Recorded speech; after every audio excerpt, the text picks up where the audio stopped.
Welcome back to Cough Country. It's Steve with your cannabis news. I'm coming to you again from the late night green set. This is going to be Cough Country's premier panel-style cannabis talk show. You're not going to want to miss it. It's coming in March, but subscribe so you don't miss any of those updates because they're on the way. But hey, the news doesn't stop and neither do we, so let's get into the news.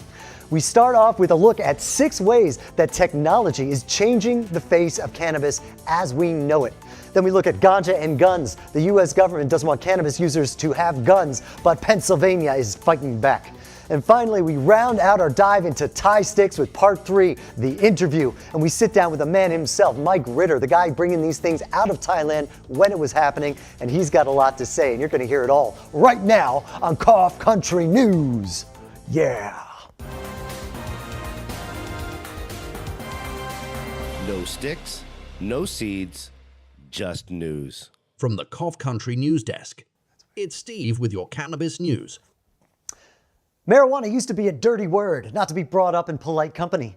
Something to be kept hidden and out of sight. It was a time of secret grows, shady drops, and cash deals. Well, my friend, that is not the time we live in now. No, marijuana is fully out in the open, and it's quickly becoming a normalized part of everyday life. Marijuana is finally getting the chance to catch up to the technology-driven pace that we demand in our lives. So we're going to take a look at 6 ways that technology is changing the face of cannabis as we know it. Number 1, AI. Just as in the rest of our lives, everyone from the scientists to businessmen are finding a whole host of applications for artificial intelligence to improve the process and experience of cannabis. It's reading large amounts of data to find different trends and effects in cannabis use, predict what strains are likely to produce desired effects for crop control and disease management. Generative AI can even help navigate customers through the different cannabis strains and dispensary experience. For number 2, scientists have found a way to accurately determine recent cannabis use within the last 30 minutes by examining the THC metabolite ratios in the blood. Past tests could only tell that marijuana was in your system, but that could have been from months ago. Now, this new test can tell with a 98% accuracy if you are high right now. And with law enforcement and criminal justice scrambling to figure out how to police illegal cannabis, this is going to change the game, man. Number 3, farmers are using drones and satellite imagery to manage their crops. A bird's eye view allows them to quickly respond to issues like crop health, pest infestations, and nutrient deficiencies, helping them grow a bigger, better plant. So satellite imagery gives them a broader view of agricultural trends in the area, and their powerful sensors, well, they're going to reveal all sorts of important data. It makes for a better, more efficient farmer.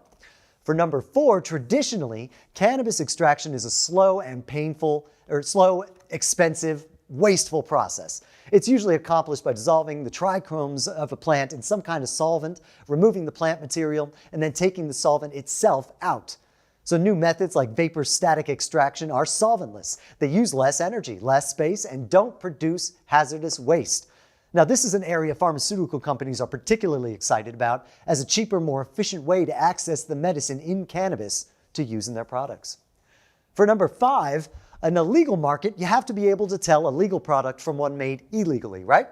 Seed-to-sale tracking technology ensures that cannabis is monitored through every step of the production of a cannabis product. And through things like, QR codes, computer programs, and RFID tags, the industry is able to achieve a certain level of transparency. So you or anyone interested can tell exactly where their cannabis has been. Rounding up number 6, F1 hybridization. It sounds intense, but the rest of the agricultural world has been doing it for a while. It's basically a way to hand-pick genetic traits you want in a strain and boost crop production at the same time.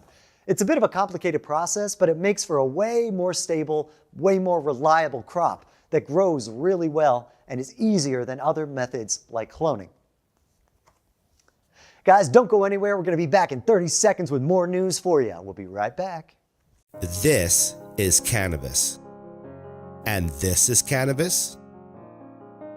And this is cannabis. And this is cannabis. When you put them all together, you've got medicine.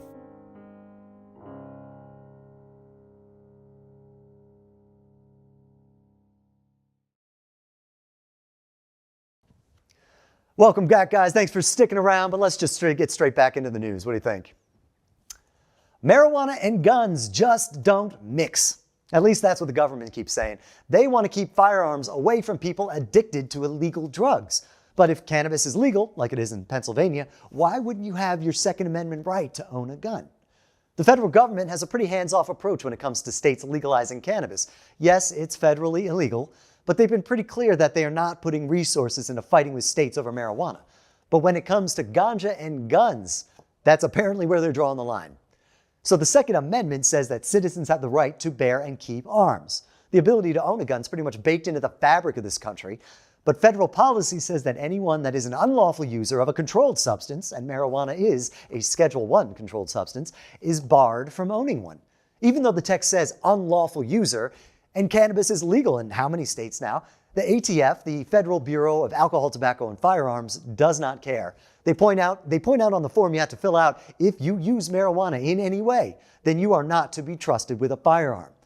And with cannabis being normalized across the country and millions of people using it safely and legally, that weird little contradiction has been getting louder and louder. And that's playing out right now in Pennsylvania. The district attorney from Warren County recently announced that he got his medical card and is a cannabis user. Well, they got the sheriff out there to actually confiscate his license to carry. He was the district attorney. He knew the law, but he let these shenanigans play out, and now he's using it to advocate for cannabis patients. He's suing a bunch of people on the federal level over the marijuana consumer gun ban. He's even retiring from government service to put more time into helping people get their rights back. Senator Dan Laughlin sees the problem as well, and he's pushing through a bill that would at least address the issue in the state. He wants to clarify the language used around unlawful use. Pennsylvania is currently a medical-only state, and anyone using cannabis in the medical program is using it legally. His bill would clarify that these are not unlawful users and thereby would be allowed to own a gun. It wouldn't have any effect on the federal position, and their license to carry would only be effective in Pennsylvania, but at least the state law wouldn't be contradicting itself. He said, I've had a lot of people tell me that the reason they aren't comfortable with getting a medical card is because they're gun owners, Laughlin said.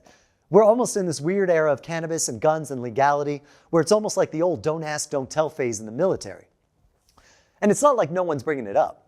Multiple courts in multiple states have challenged the statute, but the Department of Justice keeps doubling down and defending their position.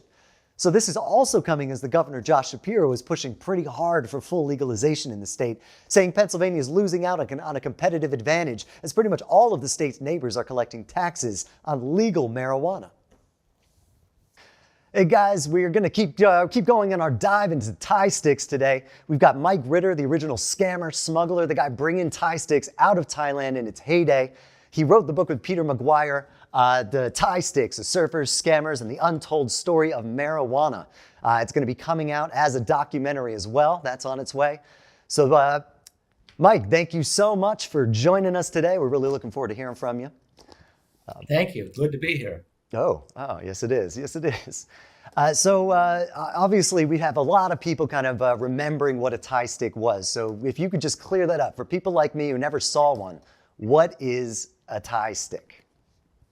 Well, I should thank you. What I should say first of all is that I hear a lot of crazy stories about what a Thai stick was and what somebody heard from their uncle or from their brother. All kinds of crazy stories. But basically, what Thai stick was, what we found over there in the early 70s, was just a very, very strong marijuana. We had seen nothing like it in the West, nothing like it in California. Up until then, we had marijuana from Mexico, Mexican weed, and the strongest thing we had to smoke was hashish, and then hash oil. But when people saw Thai stick, they just couldn't believe it. And so all kinds of crazy stories were invented about it. In size, it was about, Thai stick was very, very strong marijuana, like I said. It was sensimilla marijuana. That means all the males were pulled from the field, so they just had these beautiful flowering tops. Those were harvested and cleaned pretty much like marijuana is cleaned today in homegrown farms. The leaves were pulled off, the big leaves were pulled off, and all you would have was the beautiful flower. That then was broken apart and tied on a little banana stick and wrapped up with some kind of thread, either bamboo thread or thread taken from the marijuana stalk itself. That little stick of bamboo was about 5.5 inches long, And then they made a lot of these little sticks and in turn wrapped these in little bundles of 20 sticks to a bundle, and then in turn packed these in bigger bags of 100 sticks, 100 bundles to a big bag. So that's sort of the hierarchy of how we saw tie sticks when we were buying and selling it commercially. A tie stick about 5.5 inches long, packed in a little bundle of 20 sticks, put in a bag of about 100 sticks, and that bag weighed 3.5 kilos. Once again, it was just very, very strong marijuana. So like I saw a lot of people were thinking had the idea in their mind that the Thai stick and Thai marijuana were the same thing, but this was not the same thing. Well, technically. No, it is the same thing. It's just a difference in packaging. I mean, Thai stick was just an incredible way of packaging marijuana, and nobody had seen such a thing before. I mean, we weren't even packaging marijuana in any way other than just throwing it in a little plastic bag. So not only did you have this incredibly strong marijuana, but it was packaged in this incredibly artful way that nobody had ever seen before. So it was like a double whammy. I mean, I hate the phrase, but it basically blew people's mind back then. Was it just the Thais doing that, or were they also doing that in Cambodia, Laos, kind of outside of those borders, or was it just a Thai thing? Well, you could say it was just a Thai thing. It was produced in the northeast part of Thailand, along in the region along the Mekong River. And the people that live along that Mekong River don't just, live in Thailand. You can find them across the river in Laos and also in parts of Cambodia. So it really wasn't a national thing as much as it was an ethnic thing. Right, I get that. And there was also some thoughts about how were the Thais using Thai sticks? Were they in the States? I was reading a lot about how a Thai stick would be passed around. You break off a little piece, give it to someone else. Is that how the Thais were using it as well, or were they rolling it in a different way? Is that how they were smoking? Well, Thais were using marijuana back then, not very much, a little bit. And from that part of Thailand I mentioned, the northeast, incidentally, that area is called Isan, Isan. From that region, they were sending it to other parts of Thailand, small amounts. And generally, Thai would consume marijuana in one of two ways. If he was smoking it, it would generally be in a bong. And sometimes they would mix it with cigarette tobacco and smoke it in a cigarette. The other way was to cook with it, and usually in some form of curry.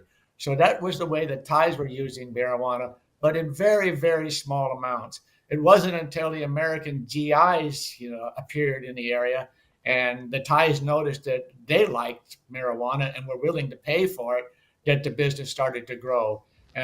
Interestingly enough, 3 of those bases were in the northeast part of Thailand.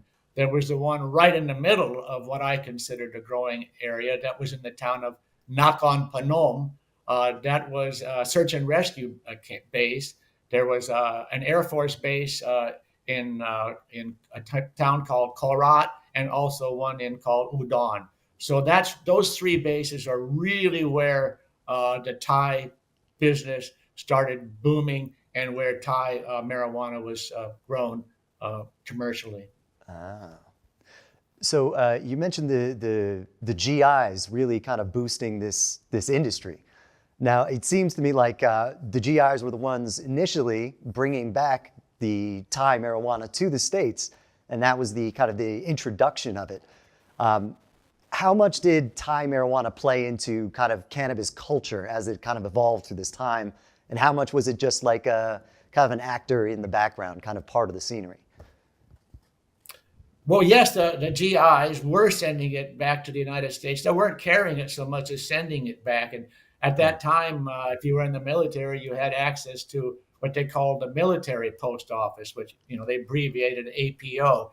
That means you could send something in Thailand to the United States, or in Laos or Vietnam to the United States, and wouldn't have to go through customs in the United States. It was basically like just mailing something from a U.S. post office. So quite a lot of it moved around that way, but not huge amounts. And I did learn about some commercial shipments that, of Thai marijuana that originated with GIs. For example, if, let's say an officer had been living in Thailand and now he was moving back, in his home shipment of his furniture and whatnot, larger amounts would go back. Sometimes, in for example, a speaker, a stereo speaker, somebody would send something back, but it was still small at that time. Even as much as GIs were sending it back, it was still small time business. I would guess a novelty is one way of saying it. A few of my friends, hippie friends who were not GIs, got hold of some either through a friend or through a brother or something, and they started getting very interested. But it was about the time that the Vietnam War ended and the GIs were going home that the hippies and the travelers moved into Thailand. So it was almost like an easy handoff. I don't think there was any intent to do it that way, but there had been an infrastructure set up in Thailand, both to service the GIs, not just for marijuana, but recreational activities. There were apartments and houses for their to rent. There were business establishments for the GIs, and there was this, growing marijuana industry set up for the GIs. So when the hippies and the travelers like myself moved in, it was already set up. All we had to do was, sign on and start, sending back more. And that's what happened. That was in the early 70s, I would say, 71, 72, 73. When the first small loads of marijuana were shipped out of Thailand. And it really boomed from there. And that was about the time the GIs went home. Mm. So at this time, I'm hearing a lot about opiated Thai sticks. Were they dipping these things in opium, or is that just a rumor that people were telling each other? Well, I never saw it, and I'm not going to say it never happened. Somebody probably tried it, but I would say in terms of any scale, not even small scale, it probably didn't happen. You have to consider a few things. For one thing, opium was more expensive than marijuana. Another thing is opium is water soluble, whereas marijuana, the active ingredient of marijuana, is not. So marijuana is soluble in alcohol. So you have that difference right away. I don't know how you would dip it in there. I guess you just dip it in water. But I myself never saw it. So I'm getting the sense that people just had never seen such strong weed, and they just they kind of leapt to that conclusion. When did Thai sticks start dying out? When did the decline kind of happen? Well, the first thing that happened is the quality of the marijuana on the Thai stick started to deteriorate badly. I would say that started happening around 1977, 78. There was such a huge demand all of a sudden, like a gold rush, if you will, such a huge demand for Thai marijuana that some unscrupulous brokers were saying, oh, what the heck, put it on a smaller stick, and who cares about the quality? So that Thai stick itself, I saw deteriorate down to what might have been, from a 5.5-inch stick, maybe down to a 4-inch stick, or even less than that. And sometimes there was not even any flower, no flowering bud tied to it. It was just, rotten leaves. So when, somebody would ship that all the way back to the West and basically have to throw it away, they were saying no more sticks.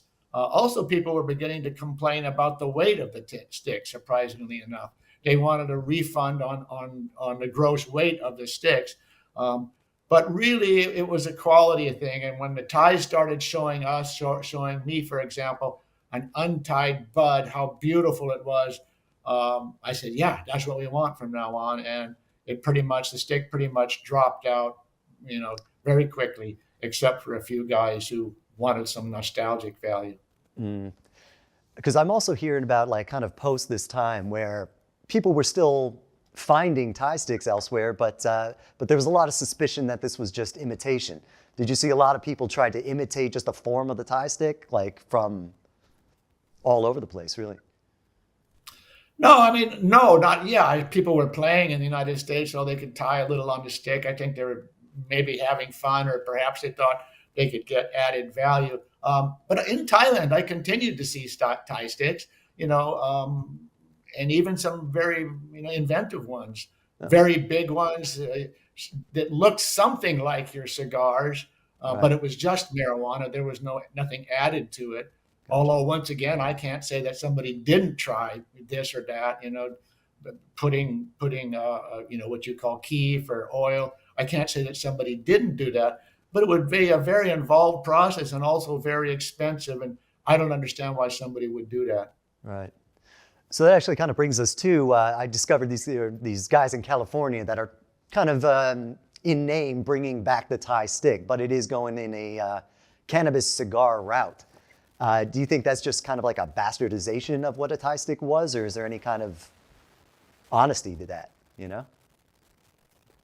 Well, I don't think that's like what the Thai stick was. Like I said, I mean, somebody might have tried it for fun, but no, there was no quantity of Thai sticks made like that. On the other hand, to those guys, well, why not try something different? It sounds like something fun to do to me. I like all this experimentation I see going on, but I don't think you could call it a Thai stick. I hear that. I get you. Kind of a perspective question. You kind of saw cannabis grow more and more illegal and then less and less illegal. You saw the wave kind of go up and down. And now we're in this age of kind of pre-legalization again. Do you think this whole kind of journey has been for the best, or was that the better time for cannabis culture? Well, if you wanted to make money, that was a better time. I mean, you had to take risks. So that was a better time. I want to say one thing about, the guys that are growing it, the growers, the guys in California and elsewhere. I mean, I believe now they're producing the best marijuana in the world is coming out of California. And really, my compliments to these guys. And they've been dogging it out for how many decades now, and they deserve a lot of respect for what they've done in making these magnificent strains of marijuana here. As far as the legalization, I think the government has stuck their nose somewhere, the place they know nothing about. And they should let the people who know something about it control or direct the legalization. It's a mess right now, It could be legalized in a way that would function, but it's certainly not functioning now. I really have to agree with you there. Even I definitely can see that as well. Kind of looking back, did you start this whole journey as the scammer, the guy going after the money? Did you start that as a criminal? And by the time you were done and through with it, were you a criminal at the end of it? Like operating within like a criminal framework? Well, that's an interesting question. I'd rather use the word gangster than criminal, but call it a criminal, yeah. No, when I started this, no, I didn't feel that way at all. I felt, and I still do feel that the lawbreaker is the government for denying me my civil liberties. But it seemed much more just fun when I started. We're just having fun. Towards the end of my career, I really did feel like I was a gangster. Had to hide out, had to sneak around, and hard to make friends. And I at the end of my career, I felt like I could successfully continue to smuggle marijuana, but I didn't like the corner that it had pushed me into in terms of my social network. I remember one time in Thailand, in the Thai English language newspaper there, the Bangkok Post. They were doing a series of articles on gangs in Bangkok, And when you think of gangs, you think of guys running around with guns and robbing whatever, I don't know, convenience store.